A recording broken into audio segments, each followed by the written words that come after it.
এখন number 3, compatibility with previously well established hypothesis and compatibility also with itself, অর্থাৎ অতীতে সুপ্রতিষ্ঠিত প্রকল্পের সঙ্গে সঙ্গতিপূর্ণতা এবং আত্মসঙ্গতিপূর্ণতা। A hypothesis must be compatible or consistent with previously well established hypotheses, theories and laws, অর্থাৎ প্রকল্পকে অতীতে সুপ্রতিষ্ঠিত অন্যান্য প্রকল্পের তত্ত্বের এবং নিয়মের সঙ্গে সঙ্গতিপূর্ণ হতে হবে।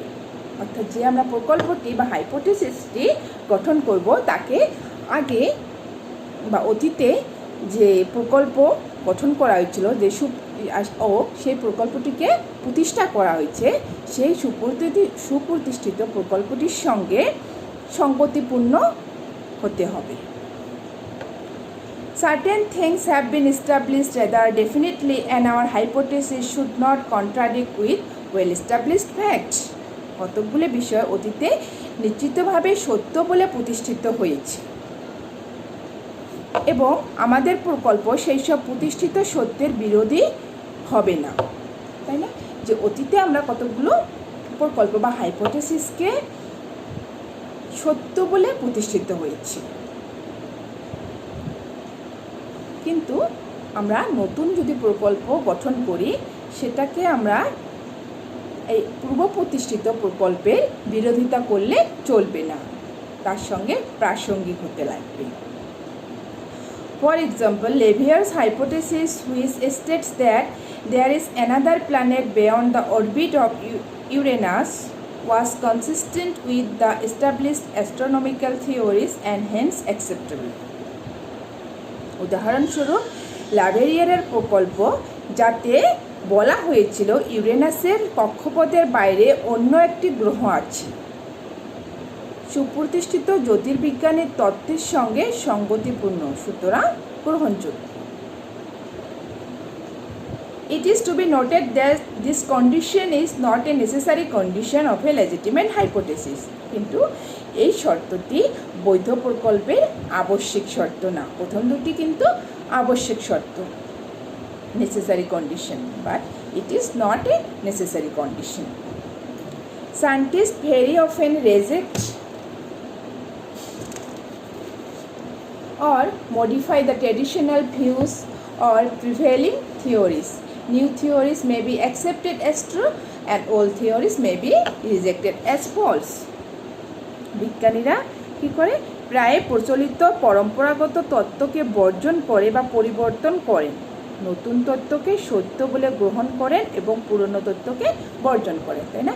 এখানে এই নাম্বার 3 কন্ডিশনে বলা হয়েছে কি, যেটা আমরা হাইপোথিসিস ক্রিয়েট করলাম তাকে আগে যে পূর্ব প্রতিষ্ঠিত হাইপোথিসিস ছিল তার সঙ্গে প্রাসঙ্গিক হতে হবে, তার বিরোধিতা করতে চলবে না। কিন্তু এখানে বলা আছে যে এই প্রকল্পটি, এই নিয়মটি, প্রকল্পের ক্ষেত্রে এই নিয়মটি আবশ্যিক শর্ত না, কারণ বিজ্ঞানীরা প্রায় কী করে? প্রচলিত পরম্পরাগত তত্ত্বকে বর্জন করেন ও পরিবর্তন করেন ও নতুন নতুন তত্ত্বকে আবিষ্কার করেন। For example, the Ptolemaic theory was rejected in due course and the Copernican theory was accepted. যেমন টলেমির তত্ত্বটি পরবর্তীকালে বর্জিত হয়েছিল ও কোপার্নিকাসের তত্ত্বটি গৃহীত হয়েছিল। টলেমি কি বলেছেন? যে আর্থটা সেন্টারে থাকে ও সূর্য আর্থের চতুর্দিকে ভ্রমণ করতে থাকে, কিন্তু কোপার্নিকাসে সেটা ভুল বলে প্রমাণ করলো। কোপার্নিকাস বলল সেটা না, অ্যাকচুয়ালি সূর্যটা সেন্টারে থাকে ও আর্থটাকে প্রদক্ষিণ করতে থাকে, তাই না? তো এইভাবেই বিজ্ঞানের ক্ষেত্রে কি হয়, যে পূর্ব প্রতিষ্ঠিত যেগুলো সত্য বলে যেগুলো পূর্ব প্রতিষ্ঠিত তত্ত্ব থাকে, সেই তত্ত্বগুলোর ক্ষেত্রে নতুন নতুন অনুসন্ধান করে সেটাকে সংশোধন করে বা পুরনো তত্ত্বকে বর্জন করে নতুন তত্ত্ব গ্রহণ করে। With the advancement of science and technology, many laws are modified and will be modified in future also. বিজ্ঞান এবং প্রযুক্তিবিদ্যার অগ্রগতির সঙ্গে সঙ্গে অনেক নিয়মের পরিবর্তন হয়েছে এবং ভবিষ্যতেও পরিবর্তন হবে, তাই না? যে দিনে দিনে বিজ্ঞান ও প্রযুক্তিবিদ্যার সায়েন্স অ্যান্ড টেকনোলজির অনেক ডেভেলপমেন্ট হতেছে এবং ভবিষ্যতেও আরও অনেক ডেভেলপমেন্ট হবে ও নতুন নতুন নিয়ম ক্রিয়েট হবে বা অনেক নিয়মের পরিবর্তন হবে। But the important point is that in the absence of sufficient proof, it is not proper to reject the established theory and frame a new one. কিন্তু যথেষ্ট প্রমাণের অভাবে সুপ্রতিষ্ঠিত সত্যকে বর্জন করে নতুন তত্ত্ব প্রতিষ্ঠা করা উচিত নয়, না? যখন কোনো একটি তত্ত্ব আমরা প্রতিষ্ঠা করব, সেটার ক্ষেত্রে যদি আমরা যথেষ্ট প্রমাণ না থাকে, তাহলে আমরা পূর্ব প্রতিষ্ঠিত তত্ত্বকে বর্জন করাটা উচিত নয়। অর্থাৎ কোনো একটি নতুন নিয়ম যখন আমরা প্রতিষ্ঠা করব, সেটার ক্ষেত্রে আমাদের যথেষ্ট প্রমাণের প্রয়োজন।